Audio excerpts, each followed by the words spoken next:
이재용 삼성전자 부회장이 수면 마취제인 프로포폴 주사를 상습적으로 맞았다라는 의혹이 제기돼서 지금 검찰이 수사에 나선 상황인 거죠? 네, 그 수사가 시작된 그 계기가 그 해당 병원의 간호조무사로 일했던 네. 분의 남자친구가 공익제보의 형태로 국민권익위원회 그 제보가 이루어졌고요. 네. 국민권익위원회에서 검찰로 이 사건을 이제 이첩한 내용입니다. 네. 그러니까 그 이제 증거가 될 수 있는 그 내용 자체는 이른바 그 이 부회장과 간호조무사가 이 상습 프로포폴 투약과 관련된 여러 가지 그 나눈 이야기들 네. 그리고 이것이 8회 이상 지속됐다고 하는 뭐 정황적 뭐 증거들로 일단 검찰 수사가 그 강력부에 그 배당이 그 되었습니다만 네. 삼성 입장에서는 이것은 전혀 사실 무근이고 네. 그 악의적인 그 보도다. 다만 일정한 이유 때문에 그 정상적인 이 진료 목적에서 투약을 한 사실은 있지만 네. 이것은 불법 투약과는 전혀 거리가 먼 이런 얘기다. 이런 입장이 나오고 있는 상황입니다. 예. 자, 프로포폴과 관련한 사건들이 가끔씩 언론에 나오게 되는데요. 주로 이제 연예인들과 관련해서 많이 소식을 들었어요. 근데 과연 이 프로포폴이 뭐냐?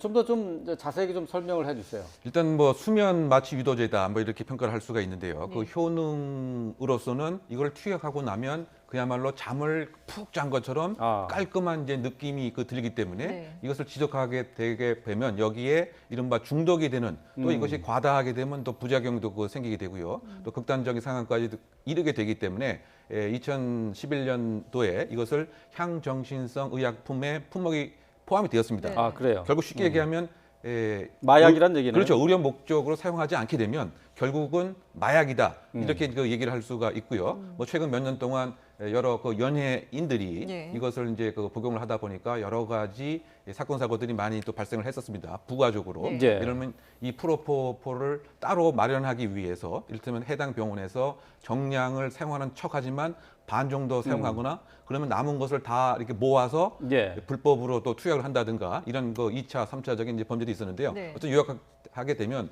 이것은 상습성과 중독 증상을 야기시킬 수 있는 마약이다 이렇게 요약할 수가 있겠습니다. 그렇군요. 예. 그런데 이미 지금 이 병원, 해당 병원의 원장 그리고 이 부회장과 메시지를 주고받았다는 간호조무사 같은 경우에는 이미 이 프로포폴 문제 때문에 구속돼 있는 상황 아니겠습니까? 이 성형외과 같은 경우는 이제 다른 재벌 2세의 불법 마약 투약, 그 향정신성 의약품 위반 혐의로 이미 구속돼서 재판을 받고 있고 예. 그러다 보니까 일각에서 의심의 눈초리가 더 강한 겁니다. 다른 이제 재벌들도 마찬가지로 여기서 불법 투약해서 현재 형사 재판이 이루어지고 있는 상황에서 또 다른 공익 제보자가 등장을 했기 때문에 신빙성 있는 거 아니냐 이렇게 주장도 나오고 있지만 삼성에서는 이것은 치료 목적으로 소견에 따라서 했던 것일 뿐이다라고 이야기를 하고 있어서 실제로 의료법상 절차를 지켜서 투약을 했다면 법적인 문제는 하등이 없습니다. 네. 다만 이런 여러 가지 절차적으로 규정된 거 이외에 불법적으로 예를 들면 이 대장을 명시적으로 꼭꼭 적게 되어 있습니다. 대장에 적지 않는다고 하거나 또는 이재용이 아니라 다른 차명으로 이렇게 불법 투약하는 일도 있거든요. 네. 이런 점들이 확인이 되면 마약류 관리법으로 처벌될 가능성이 있는 상황이고요. 네. 현재 이 제보를 했던 A 씨라는 사람은 검찰에서 진술 조사를 마친 것으로 알려지고 있고 특히 그 보도를 통해서 알려진 것이 한 SNS 메시지입니다. 거기에 이부라고 적혀 있는 사람과 간호조무사와의 대화 내용이 이제 공개가 됐는데 실제로 이것이 누구와 수발신을 한 것인지 실제로 이부가 이재용 부회장이 쓰는 SNS 계정인지 이것도 좀 확인할 필요가 있고요. 네. 이 뉴스타파 측에서는 지금 최소 2017년 1월 9일부터 2월 14일까지 8차례를 방문했다라고 지금 적시를 하고 있거든요. 네. 이 메시지를 분석한 결과 실제로 그날의 동선을 추적하는 것도 굉장히 중요해지지 않을까 합니다. 네. 예. 자, 뭐 이재용 부회장을 비롯해서 유명인들 그리고 재벌가 자제들이 이제 같이 수사를 받고 있는 것으로 이렇게 알려져 있는데요. 어제 이재용 부회장이 외부 행사가 있었습니다. 문재인 대통령이 주재를 했던 코로나19와 관련한 기업인들과의 간담회였었는데요. 자, 이 자리에 나온 이재용 부회장에게 관련 내용을 좀 물어봤습니다. 들어보겠습니다. 누워 있는 걸 직접 보시죠. 네, 누워 있는 거예요. 띠띠띠 소리 나는 그 기계 하나 틀어놓고. 사실인지 아닌지 좀 말씀 부탁드립니다. 입장 내신 거에는 병원에 가신 적은 있다고 나오셨는데 유영아 씨니까요. 개인 성형외과 진료 받으신 이유 뭐예요? 앞서서 공익 제보자의 얘기를 좀 들어봤고요. 그리고 이재용 부회장의 모습도 봤습니다. 자, 삼성 측에서는 이재용 부회장과 관련해서 이 프로포폴 불법 투약은 사실이 아니다라고 지금 입장문을 냈어요. 네, 그렇습니다. 그러니까 그 의료적인 이제 목적으로 뭐 투약한 사실이 있지만 지금 이렇게 그 제보된 그 내용 자체는 완전히 그 허구고 그 악의적인 이제 목적이 있는 것이 아니냐. 그래서 법적인 대응도 고려할 사항이다. 이렇게 이제 얘기를 하고 있습니다. 네. 다만 이제 그 제보의 그 내용은 소위 말해서 5년 전부터라고 얘기를 하고 있기 때문에 이를테면 그 사법농단 연루되기 이전부터 투약한 것은 아니냐, 뭐 이런 이제 의혹이 이제 분명히 있는 것인데요. 예. 그런데 사실은 이 혐의 자체가 뭐 입증을 한다거나 불법 투약과 관련돼서는 상당 부분 이제 어려운 점이 분명히 있습니다. 네. 그 사례가 사실은 그 이부진 신라 호텔 사장의 그 경우인 거죠. 네. 이것도 사실은 비슷한 형태로 이제 뭐 제보가 됐던 걸로 기억을 그렇죠. 합니다. 그 해당 병원에서 일했던 그 간호조무사가 특정 매체에 그 제보를 하고 그래서 이것이 불거져서 경찰에서 이제 수사가 시작됐던 것으로 기억이 되는데요. 네. 서울청 이제 그 광수대에서 해당 병원에 소위 그 내사의 단계에서 관련 병원 진료 기록을 요청을 했습니다만 그 병원 측에서는 이것은 중요한 그 환자의 기록이기 때문에 영장을 발부받아서 와라라고 해서 사실은 또 압수수색을 이 해당 병원에 그 했습니다만 네.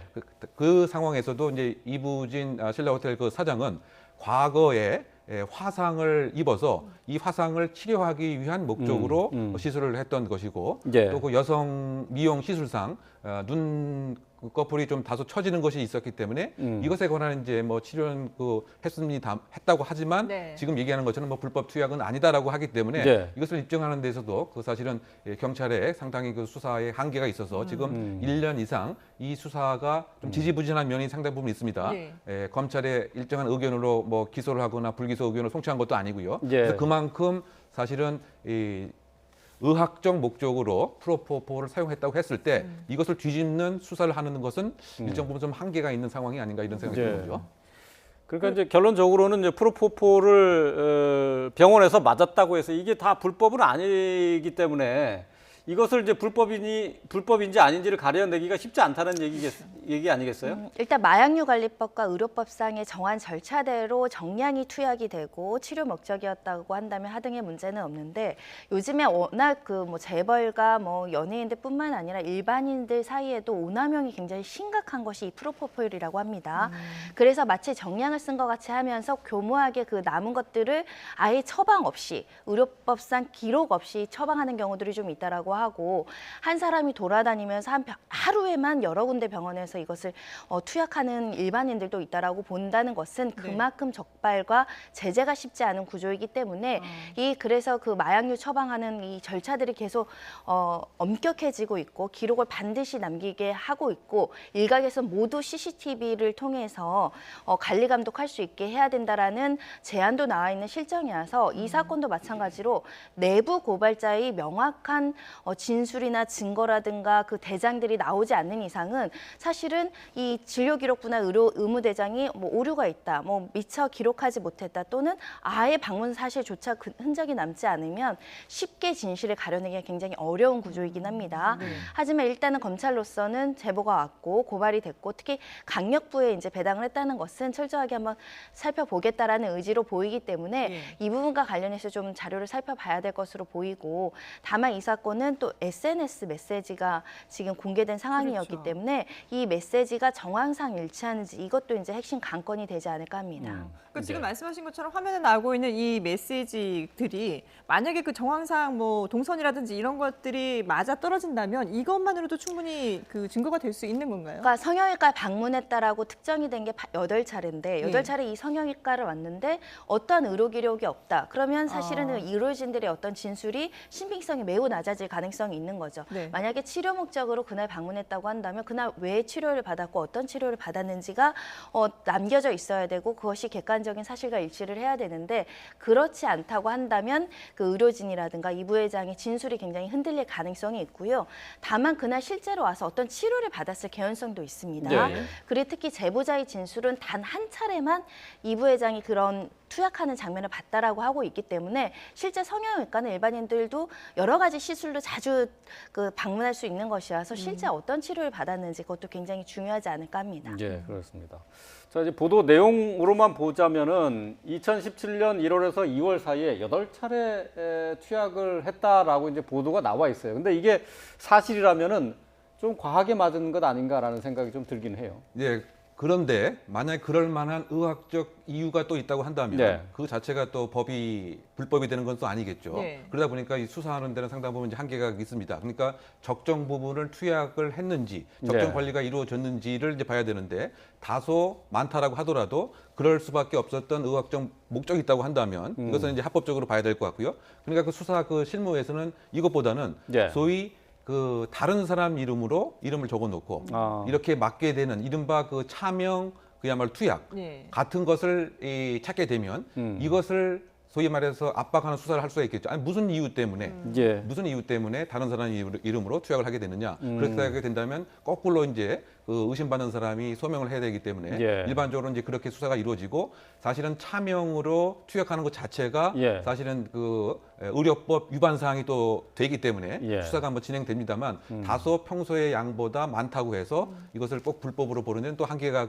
있습니다. 그래서 결국은 지금 여러 가지 그 정황 그 증거와 관련된 소위 말해서 그 진료 기록 그리고 프로포폴 관리 대장 이런 것들은 이제 종합적으로 들여다볼 상황이 아닌가 보입니다. 그러면 병원의 이 진료 기록에 이재용 부회장의 이름이 없다면은 좀 의심해 볼 만하다 그렇게 그렇죠. 얘기해도 될까요? 그렇게 봐야 될 공산이 큽니다. 그리고 지금 남아 있는 예를 들면 그 프로포폴의 그 양이라든가 그 시점에서 프로포폴 대장과의 그 일치 여부. 다만 그런데 지금 또 문제가 되는 것은 이 병원 자체가 아까 우리가 이야기를 나눈 것처럼 그 애경과 관련된 불법 투약 때문에 이 병원 자체가 또 폐원됐다라고 하는 이런 얘기를 들었었는데요. 네네. 그렇다면 그와 같은 그 진료 기록과 장부 자체가 그대로 존속을 하고 있는 것인지 예. 이런 것도 또 하나의 한계가 되지 않을까 이런 생각이 듭니다. 예, 예. 알겠습니다.